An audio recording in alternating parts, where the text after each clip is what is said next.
Oi gente, tudo bem com vocês? Eu sou Letícia Lee e tô começando mais um vídeo aqui no canal Crimes Verdadeiros.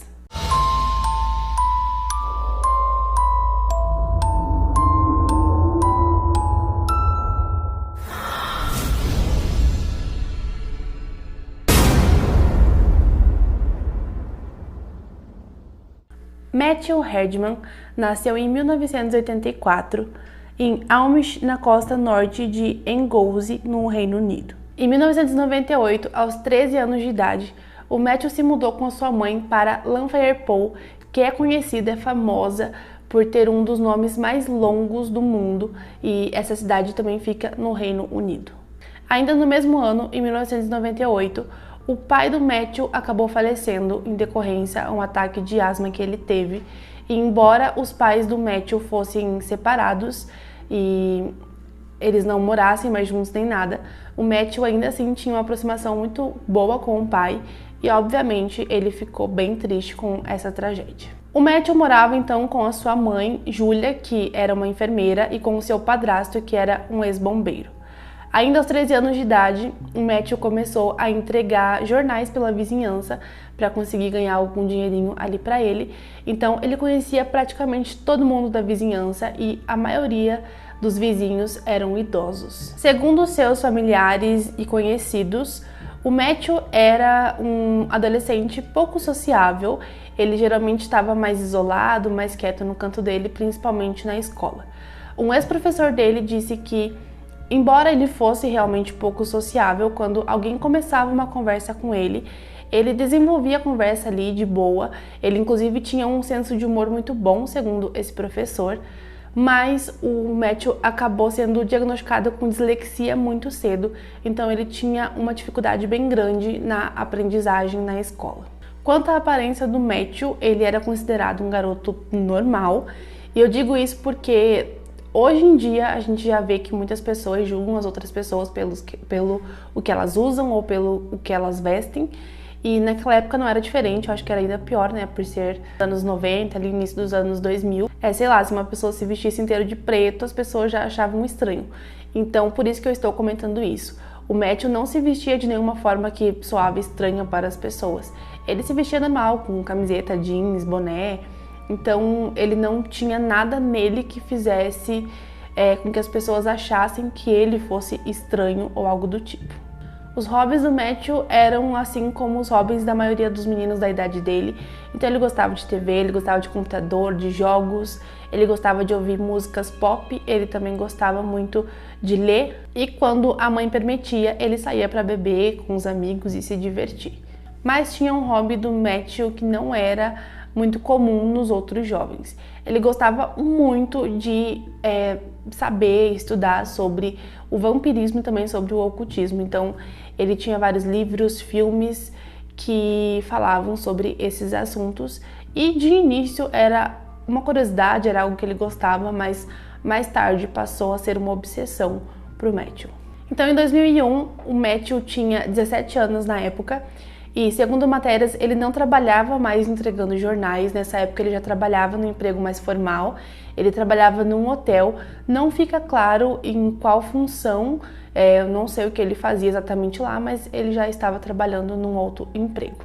Em novembro de 2001, numa tarde de domingo, uma mulher que era voluntária num lugar onde levavam comida, refeições para algumas pessoas, ela foi até a casa de uma das vizinhas do Matthew, que se chamava Mabel.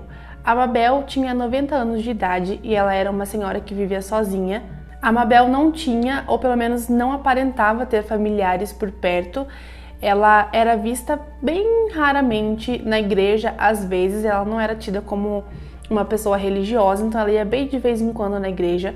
Ela também era vista de vez em quando no mercado, mas ela era conhecida realmente por ser uma senhora sozinha e que passava a maior parte dos seus dias assistindo televisão em casa, sem nenhuma companhia. Então essa mulher foi até lá levar algumas refeições para Mabel e a Mabel não atendeu a porta. Então ela notou que a porta de trás da casa da Mabel, que era de vidro, estava quebrada. Essa mulher achou estranho e, ao invés de entrar, ela ligou para a polícia. A polícia foi até lá averiguar e o que eles encontraram realmente foi algo completamente horrendo. Eles entraram na casa e, segundo o investigador que entrou na casa, o Alan Jones, ele disse que a casa aparentava ser uma casa extremamente cuidadinha, sabe? Limpa, tudo no lugar organizadinho. Mas na sala eles encontraram uma cena de horror realmente. Ele descreve como uma cena extremamente macabra.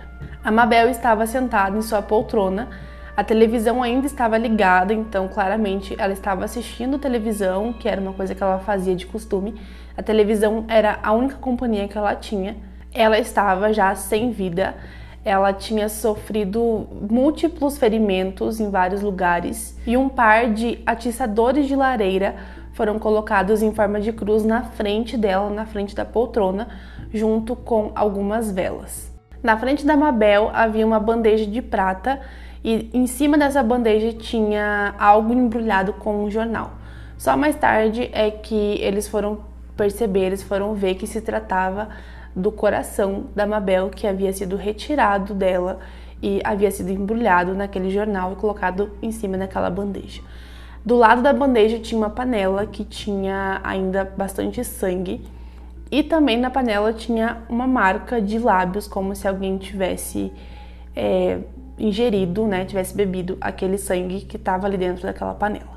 Então, como eu falei, haviam múltiplos ferimentos nas pernas, nas coxas, nos braços, em vários lugares e tinham marcas arroxeadas, então isso sugeria que a pessoa que fez aquilo tentou drenar o máximo que conseguiu todo o sangue da Mabel e ainda no seu peito havia um rasgo de aproximadamente 25 centímetros que a pessoa fez para conseguir arrancar o coração da Mabel. O investigador Alan Jones, ele já estava há 25 anos na polícia quando isso aconteceu, esse caso aconteceu, e ele disse que nunca na vida dele, na carreira dele, ele tinha visto algo tão terrível, tão cruel assim como foi a morte da Mabel. Os policiais então tiveram que começar a investigação de algum lugar e eles começaram batendo de casa em casa ali na vizinhança para conversar com todo mundo e saber, né, se alguém tinha visto alguma coisa, enfim. E foi aí que eles conversaram pela primeira vez com o Matthew, que era um jovenzinho de 17 anos que aparentemente não mostrou ter nenhum tipo de envolvimento no caso. Na cena do crime foi encontrado DNA, então o assassino acabou deixando o DNA dele lá na cena do crime e os policiais pediram para a população para que fornecessem, né, material genético para eles compararem, porque era a maior prova que eles tinham ali, eles queriam achar o culpado através do DNA. Mas o Matthew aparentemente se negou a fornecer o material genético para a polícia e depois disso eles começaram a receber muitas ligações de várias pessoas dizendo que eles tinham que investigar melhor o Matthew. Em uma dessas ligações, a polícia acabou descobrindo que 2 meses antes de tudo acontecer, o Matthew, ele estava com uma menina. Algumas matérias dizem que era uma menina, outras matérias dizem que era um menino, mas ele estava com uma pessoa, um estudante de 16 anos.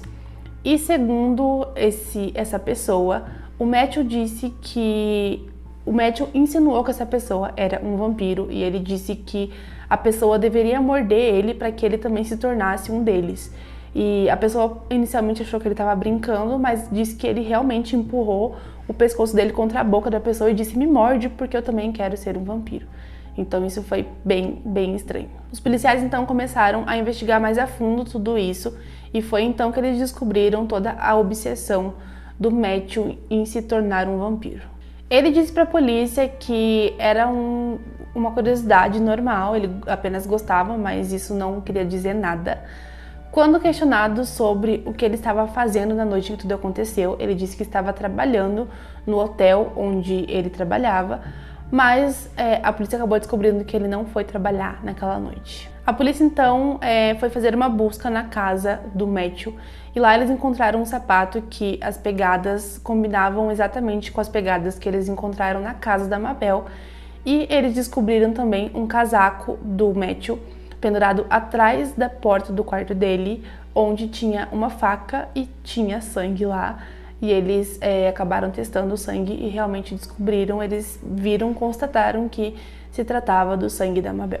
Então, em janeiro de 2002, aos 17 anos de idade, O Matthew Herdman, ele foi preso e o policial que prendeu ele disse que ficou assustado com a calma dele, sabe? Ele estava sendo preso e todo mundo estava em cima daquele caso e ele estava extremamente calmo, ele conversava com todo mundo. É como se para ele aquilo tivesse sendo divertido, sabe? É como se ele realmente quisesse estar passando por aquilo. Uma enfermeira psiquiátrica que atendeu o Matthew na prisão logo após que ele foi preso, ela disse que também ficou surpresa com a calma que o menino demonstrava ter ali naquele momento, onde qualquer um estaria desesperado, ainda mais alegando inocência. Ele estava muito calmo, então isso realmente era um comportamento muito estranho. Um policial chegou a dizer que ele era um rapaz muito educado, ele falava bem, ele tratava as pessoas bem e era um rapaz bonito, segundo o policial. Então ele disse que se uma filha dele levasse o Matthew para casa apresentando como namorado, ele com certeza aprovaria, porque aparentava ser um menino muito bom e muito tranquilo. Depois de preso, o Matthew foi questionado sobre como ele estava se sentindo e ele disse que ele estava feliz porque essa era a coisa mais emocionante que já tinha acontecido na vida dele. Em agosto de 2002, o Matthew Herdman foi condenado por homicídio e a pena de prisão perpétua com um mínimo de 12 anos. O Matthew nunca admitiu o crime. A sanidade mental do Matthew foi questionada, foi subestimada, mas exames foram feitos e todos eles apontaram que ele realmente tinha uma dificuldade no aprendizado, né, que era algo que já havia sido diagnosticado lá atrás, muitos anos antes, mas isso não explicava e não era desculpa para o comportamento dele e também para o crime que ele cometeu, que foi tão cruel.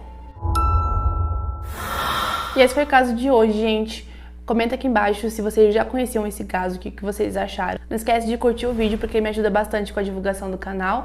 Se inscreve se você ainda não for inscrito. Ativa o sininho também para você não perder os próximos vídeos.